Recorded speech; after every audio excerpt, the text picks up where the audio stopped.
Gente, vamos passar agora então à ortodoxia oriental. Por que nós temos que obrigatoriamente falar da Igreja Ortodoxa Oriental agora? Porque ela vai surgir. Só por isso. Né? Que ano houve a separação da Igreja, que era uma só até esse período aí? Alguém lembra? Quando foi?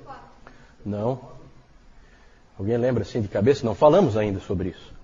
Mas às vezes as pessoas sabem, né? Porque é o grande cisma entre a Igreja do Ocidente e a Igreja do Oriente. Isso foi no ano 1054, então é no fim aqui do nosso período. Certo? É claro que a coisa vai piorando ao longo do tempo, isso não acontece de repente. Certo? Todas as vezes que nós falamos da Igreja Oriental até agora, nós sempre nos referimos a ela como uma igreja só. Como uma igreja unida, né? A Igreja Católica Romana. Era uma igreja só, a Igreja Católica, não romana, a Igreja Católica. Católica e ortodoxa. Porque um problema nessa divisão que houve entre catolicismo romano e ortodoxia oriental é que um ficou com raiva do nome que o outro pegou. Por quê? Porque os católicos não se consideram menos ortodoxos do que os orientais. E os orientais não se consideram menos católicos do que os romanos. Né? Então são nomes assim que cada um roubou para si e que realmente não faz muito sentido, porque na verdade católico não é adequado, porque você tem duas igrejas, não é uma igreja universal. E, na verdade, você tem até mais, porque tem aquelas outras, de outras divisões anteriores. E ortodoxa também não é adequado, porque a ortodoxa oriental não é a única que segue aquela ortodoxia dos concílios. Certo? Não, começou no Oriente, porque todos os concílios foram no Oriente.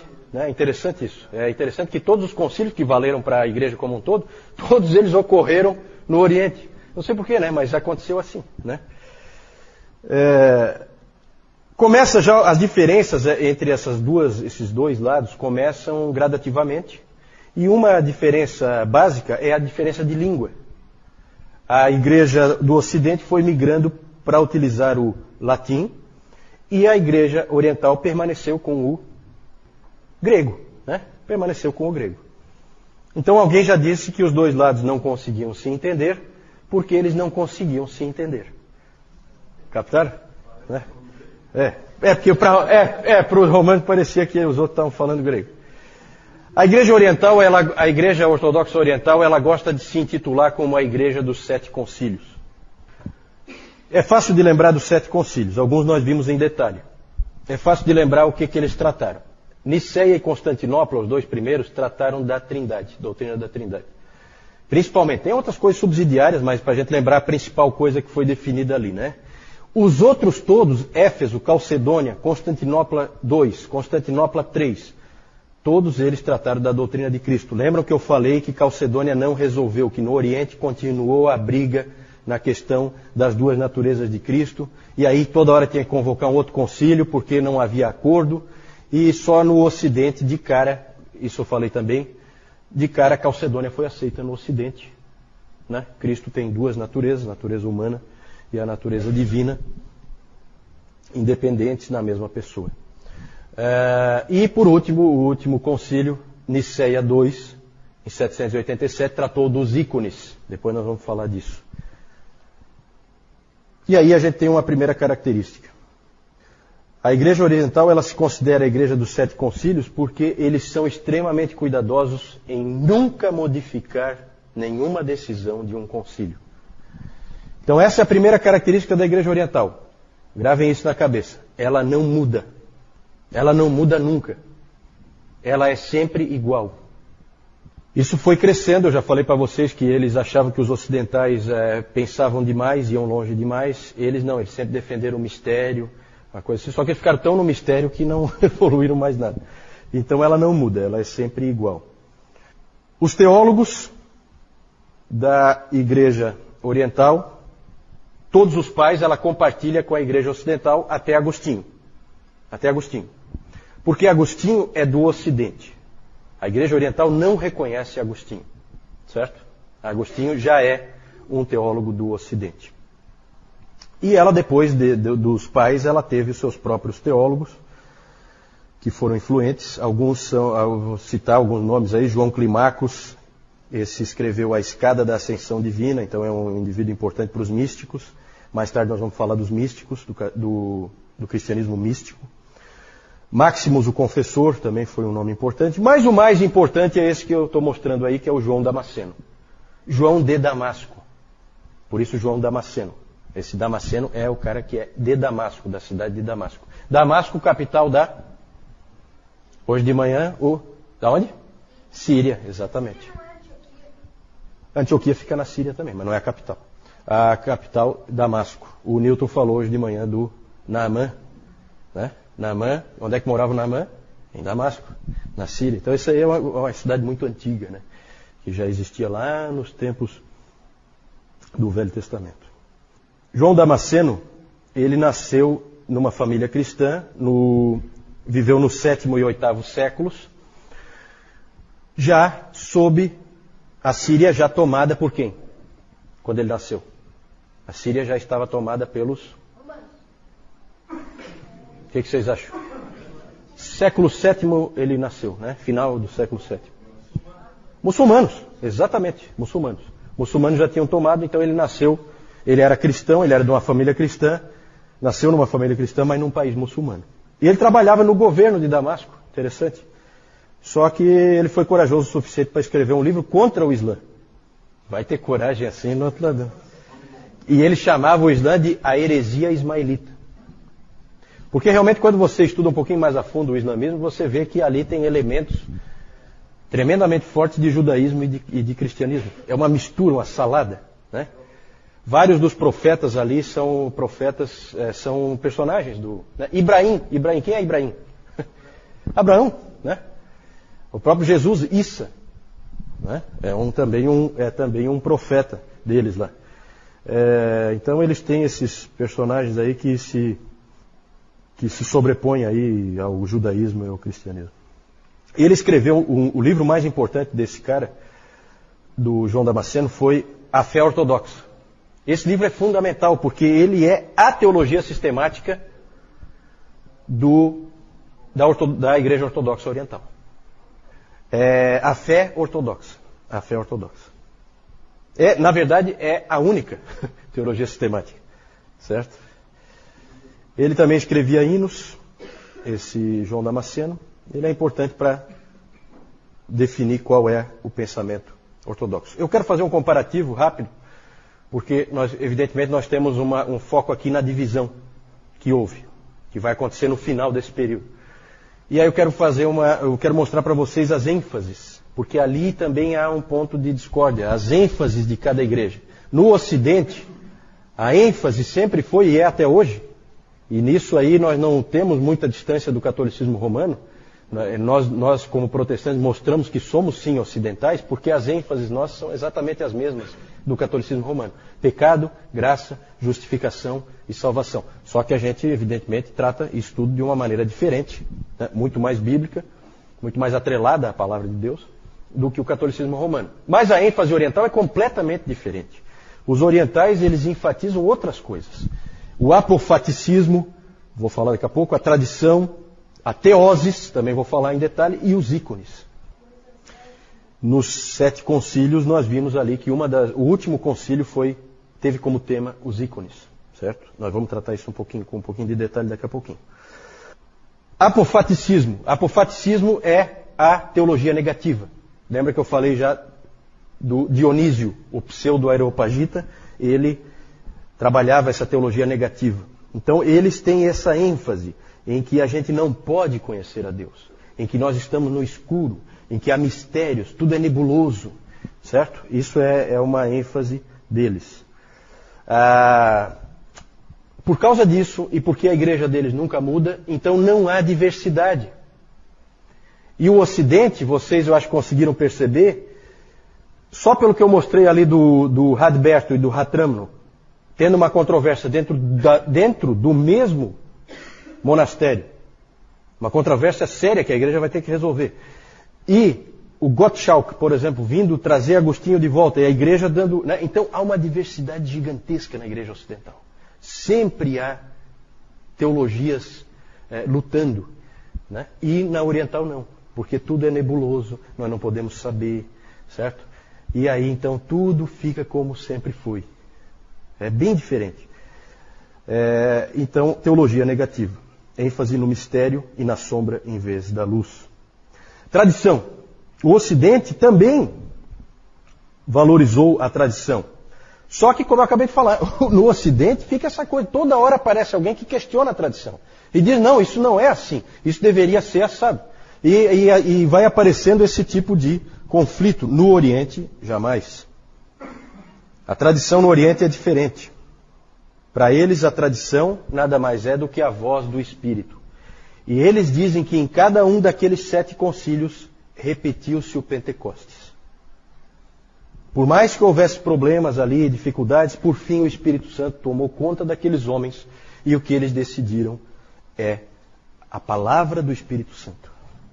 Então vejam que é uma ênfase completamente diferente que nós não temos aqui no Ocidente, nem o catolicismo romano, nem o protestantismo, certo? A tradição deles é diferente e está em pé de igualdade com as Escrituras. Claro que se é uma repetição do Pentecostes e é o Espírito Santo falando, evidentemente que o Espírito Santo escrevendo ou falando agora no concílio, dá no mesmo. Sendo ele, a autoridade é dele, certo? Então é assim que eles veem. Alterar uma decisão dos concílios, então, seria como alterar as Escrituras para nós. E por isso eles não alteram. Entenderam? É fácil de entender, né? Se a gente estuda um pouquinho e a gente simplifica, assim como eu estou simplificando aqui, a gente começa a entender um pouco o porquê de cada coisa. Uma coisa está ligada na outra, certo? Mas vejam que é completamente diferente. Né? Já dá para ver que mais cedo ou mais tarde ia dividir, ou já estava dividido. Essa que é a verdade, já estava dividido. Não formalmente, mas estava dividido, porque pensam totalmente diferente. A revelação não é somente pelas Escrituras e muito menos através do Papa. Eles não têm Papa. A revelação é por meio da Igreja. Eles sempre pensaram assim. É a Igreja. Teoses. O que é a teoses? Teoses é o meio de salvação para a ortodoxia oriental. Eles são salvos pela teoses. O que é a teose? O que quer dizer isso? Significa uma palavra que significa deificação. Deificação. Atanásio disse o seguinte, Atanásio é fundamental para a ortodoxia oriental, tá? Atanásio disse o seguinte, Deus se fez homem para que o homem pudesse tornar-se Deus. Para eles isso é muito importante. Você vai aos poucos sendo transformado à imagem e semelhança de Deus. E nós temos um texto bíblico que mais ou menos puxa nessa direção, né? Qual é? Alguém lembra? Um texto bíblico que puxa nessa direção, de que o homem vai se transformando ou é transformado em Deus, como Atanásio colocou aqui. Deus se fez homem para que o homem pudesse tornar-se Deus. Não, é aquele do 2 Pedro 1,4. Né? Alguém abre aí para nós, 2 Pedro 1,4? Participantes da natureza divina. Lembra desse? Esse pedacinho, acho que a maioria lembra. Esse aí, eu achava que todo mundo conhecia, mas o Newton, não sei, vou ter que consultar o Newton para ver se todo mundo conhece. Não, só um minutinho, para pegar, né? Alguém achou aí? Denise, achou?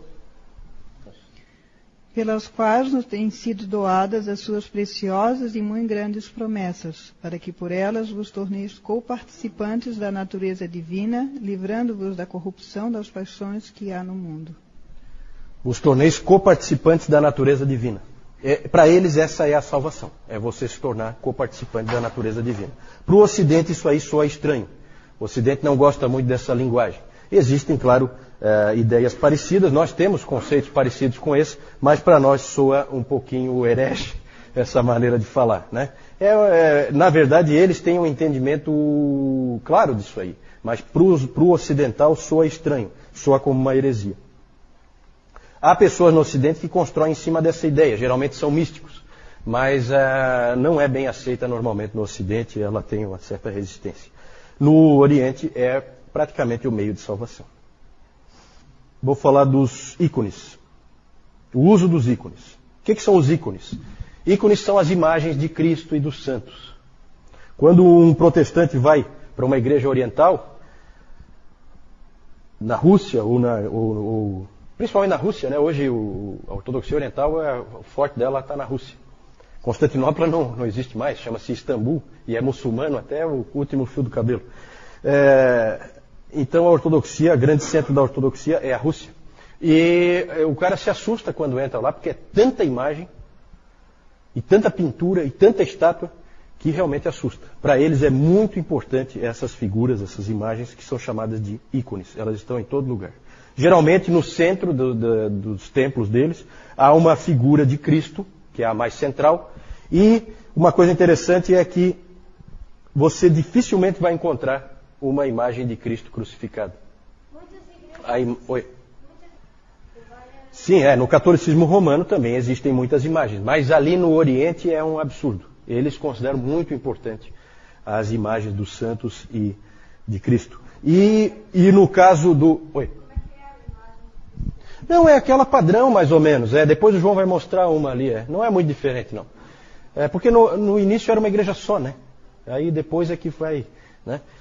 Geralmente no centro, então, tem essa imagem e é diferente do Ocidente. No Ocidente costuma-se muito representar Cristo na cruz. Cristo crucificado. Raramente no Oriente você vai ver essa imagem. Ela não existe. Cristo é sempre apresentado como o chamado Cristo Pantocrator. Pantocrator. O Senhor de todas as coisas. Então é um Cristo rei.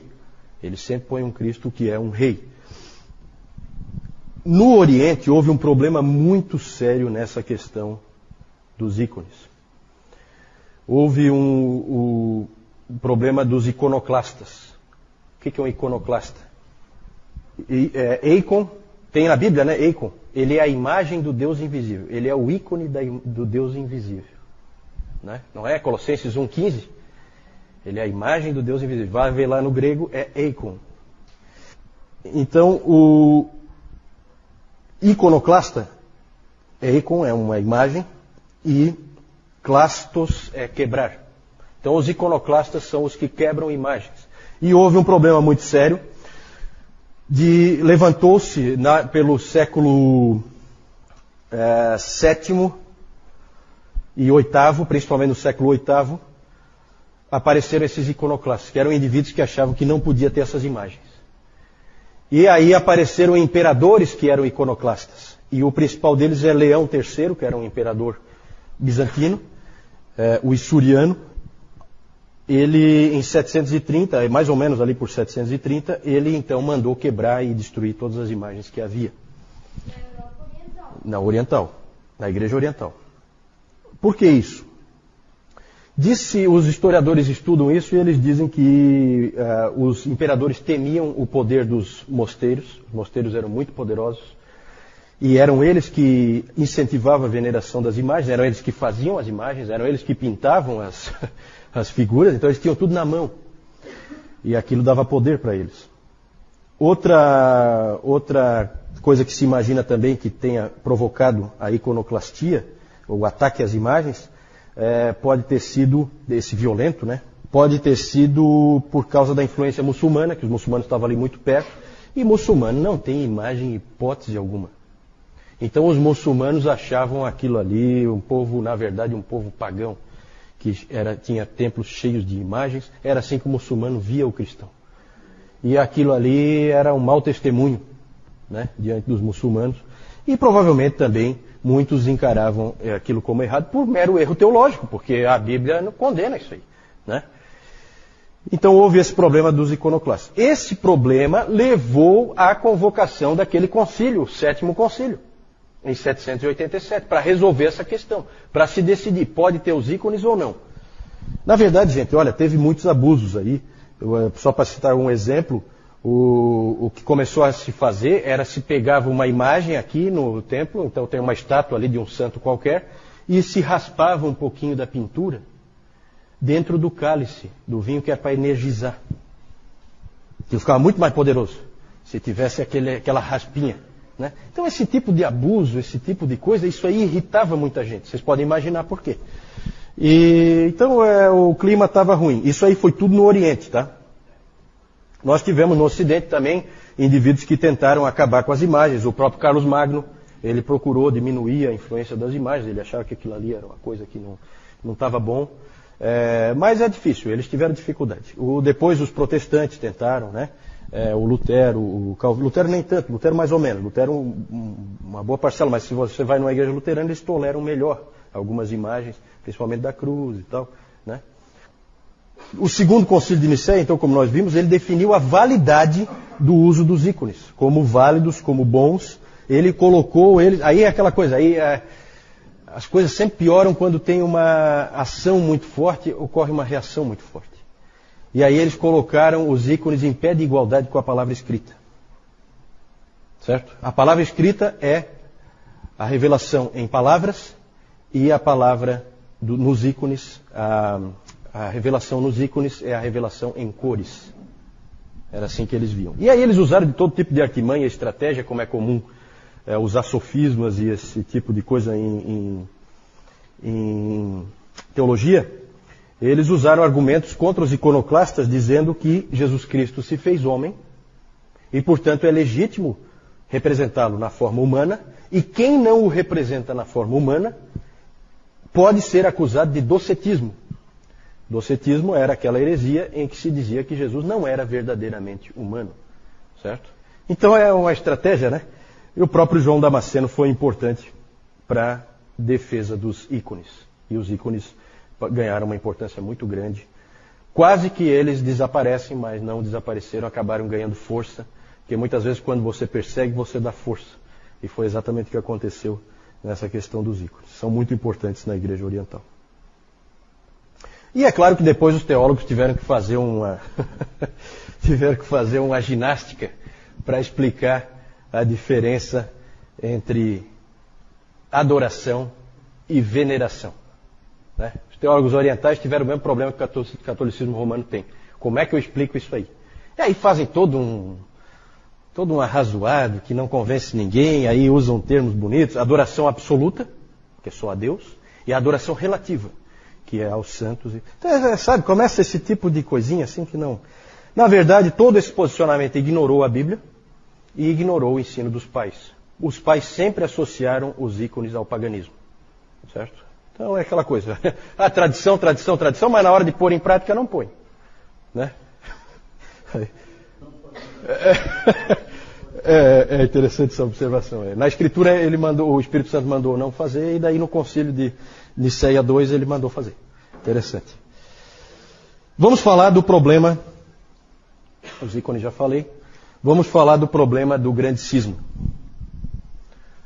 Na verdade já havia aquela diferença de ênfases, que me parece que é bem forte, e aí começam assim os pequenos problemas. Um problema que sempre houve, desde Nicéia e Constantinopla, os dois primeiros concílios, foi a questão da primazia. Porque em Nicéia e em Constantinopla foi definido o seguinte, que a Igreja de Roma é a igreja mais importante, mas que Constantinopla é a nova Roma, porque o imperador foi para lá.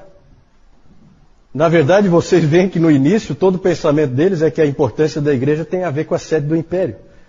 Né? Aí depois vem o Leão I, espertalhão, e vem com essa história do Pedro, que não sei o que, Mateus 16, que é bíblico, não sei o que e tal, e se aproveita e acaba jogando lá. Por quê? Porque a sede do império não é mais ali. Agora nós temos que mudar o enredo. Certo? Senão Constantinopla passa a ser a nova igreja principal. E o que se dizia lá em Nicéia no primeiro concílio de Constantinopla, o que eles definiram lá foi que Constantinopla é a nova Roma, portanto tem igualdade com Roma. Roma não gostou nem um pouquinho.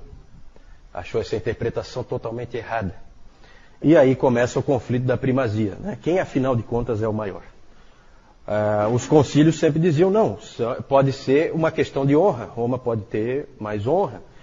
Vamos dizer assim, é o mais honrado entre iguais, mas são iguais. Então esse foi um ponto que pegou, já houve um certo desentendimento nesse ponto aí. A gota d'água foi a controvérsia filioque. O que quer dizer filioque? Filioque significa do filho. Filioque, em latim, tá? A controvérsia filioque aconteceu porque o Papa Benedito VIII, ou Bento VIII, né? Agora tem que falar Bento, né? Eu sempre achava que era Benedito, mas aí assumiu esse aí. E na verdade é assim, Benedito é em italiano, né? E Bento, é que nem Giovanni e João, é o mesmo nome, né? É o mesmo nome, só que em línguas diferentes. Então, o Papa Bento VIII, o de agora é o dobro melhor do que aquele lá, né? Mais ou menos. O Bento VIII, ele pegou e alterou o credo niceno, dizendo que o Espírito Santo procede do Pai e do Filho, filioque. O Espírito Santo procede do Pai e do Filho, filioque. O Papa pegou e alterou o credo niceno, que foi produzido aonde? Em Niceia e a parte do... o que foi feito depois, eu até comentei isso, que o credo niceno, na verdade, foi fechado no segundo concílio em Constantinopla. A versão que nós conhecemos hoje é a versão de Constantinopla. Aí, pensem no que a gente já aprendeu hoje. O que vocês acham que a Igreja Oriental vai pensar de um Papa que foi lá e alterou o que o Espírito Santo tinha dito nos 2 concílios? Aí complicou. Por isso que a coisa ficou séria. Porque para a Igreja Ocidental, o Papa pode fazer o que bem entender, é a autoridade absoluta, o vigário de Deus na terra, pode fazer o que bem entender, está sempre certo. E para a Igreja Oriental, isso aí é uma piada. Então, ali houve uma controvérsia muito grande e o número de tratados escritos sobre esse assunto é gigantesco, dos 2 lados. Então, são coisas assim que viram controvérsias gigantescas. Isso aí, evidentemente, também ajudou a separar. E vocês vejam que nessa controvérsia acabou assim aparecendo a diferença de entendimento dos 2 lados. Acabou aflorando. Vocês mesmo concluíram aí que o Papa tinha feito uma coisa absurda para o Oriente. Certo? Por fim, depois de tudo isso que nós vimos, já deu para perceber que ia ser difícil eles permanecerem juntos.